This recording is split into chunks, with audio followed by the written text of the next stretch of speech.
കുട്ടികൾ തെളിവ് ശേഖരണത്തിനായി ഹാളിൽ ഒരു ക്യാമറ ഒളിപ്പിച്ചു വെച്ചു. എന്നാൽ അതിലവർ പിറ്റേന്ന് നോക്കുമ്പോൾ കണ്ടത് ഞെട്ടിക്കുന്ന ദൃശ്യങ്ങളായിരുന്നു. കുട്ടികളുടെ മുറിക്ക് മുന്നിൽ കത്തിയുമായി നിൽക്കുന്ന മുത്തശ്ശിയെ അവരതിൽ കണ്ടു. പിന്നീട് കുട്ടികൾ മറ്റൊരു കാര്യം കൂടി ശ്രദ്ധിച്ചു. വൃദ്ധ ദമ്പതികളെ സ്ഥിരമായി കൗൺസിൽ ചെയ്തിരുന്ന സ്റ്റേസി എന്ന സ്ത്രീ ആ വീട്ടിലേക്ക് വരികയും അവരുമായി വഴക്കിടുകയും ഈ വൃദ്ധ ദമ്പതിമാരോടൊപ്പം തൊഴുത്തിന്റെ പിറകിലേക്ക് പോവുകയും ചെയ്യുന്നത് കുട്ടികൾ കണ്ടു. പക്ഷേ അവർ ഒരിക്കലും ആ വീട് വിട്ടോ ആ പരിസരം വിട്ടോ പുറത്തേക്ക് പോകുന്നത് ആ കുട്ടികൾ കണ്ടില്ല. കുട്ടികൾക്കാകെ പരിഭ്രമമായി. അവർ അവരുടെ അമ്മയെ വിളിച്ച് നടന്ന കാര്യങ്ങളെല്ലാം പറഞ്ഞ് എത്രയും പെട്ടെന്ന് അവരെ അവിടെ നിന്നും കൊണ്ടുപോകണമെന്ന് അപേക്ഷിച്ചു.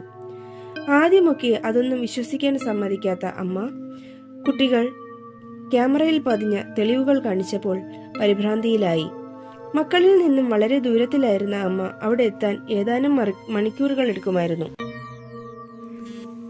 അതിനാൽ അമ്മ വരുന്നതുവരെ നല്ല കുട്ടികളായി മുത്തശ്ശന്റെയും മുത്തശ്ശിയുടെയും മുന്നിൽ അഭിനയിക്കാൻ ബെക്കയും ടൈലറും തീരുമാനിച്ചു. തക്കം കിട്ടിയപ്പോൾ രക്ഷപ്പെടാൻ ശ്രമിച്ച കുട്ടികൾ കണ്ടത് മുൻവാതിലിന് മുൻപിൽ തന്നെ കെട്ടിത്തൂക്കിയ സ്റ്റേസിയുടെ ബോഡിയായിരുന്നു.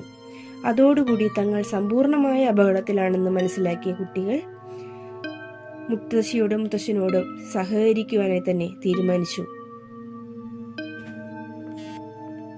മരിക്കുന്നതിന് മുമ്പ് സത്യം എന്താണെന്ന് അറിയണമെന്ന് ബെക്ക തീരുമാനിച്ചു.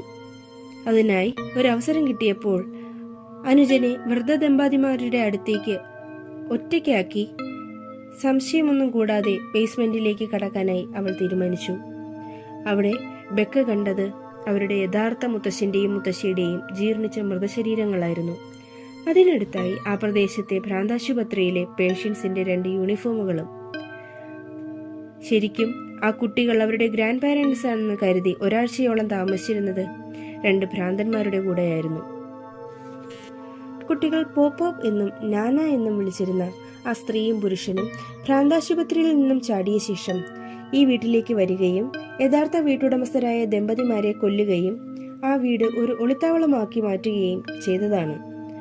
അവരുടെ ചെറുകുട്ടികൾ അവിടേക്ക് വരുന്ന വിവരം കത്തിലൂടെ ലഭിച്ച ഇവർ കുട്ടികളെ ഒരു നേരം പോക്കാക്കാൻ വേണ്ടിയാണ് ആ വീട്ടിലേക്ക് കൊണ്ടുവന്നത്. ബേസ്മെന്റിൽ നിന്നും സത്യം മനസ്സിലാക്കിയ ബെക്കയെ വൃദ്ധൻ മുത്തശ്ശിയുടെ മുറിയിൽ കൊണ്ടുപോയി പൂട്ടിയിട്ടു.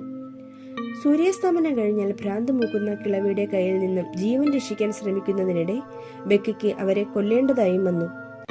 താഴെ ഭ്രാന്തൻ വൃദ്ധനോടൊപ്പം ഒറ്റയ്ക്ക് നിന്ന ടൈലർ ആകട്ടെ അയാളുടെ വൈകൃതങ്ങളിൽ നിന്നും രക്ഷപ്പെടുന്നതിനിടെ ആ വൃദ്ധനെയും ബെക്കയുടെ കൺമുന്നിൽ വച്ച് തന്നെ കൊന്നു.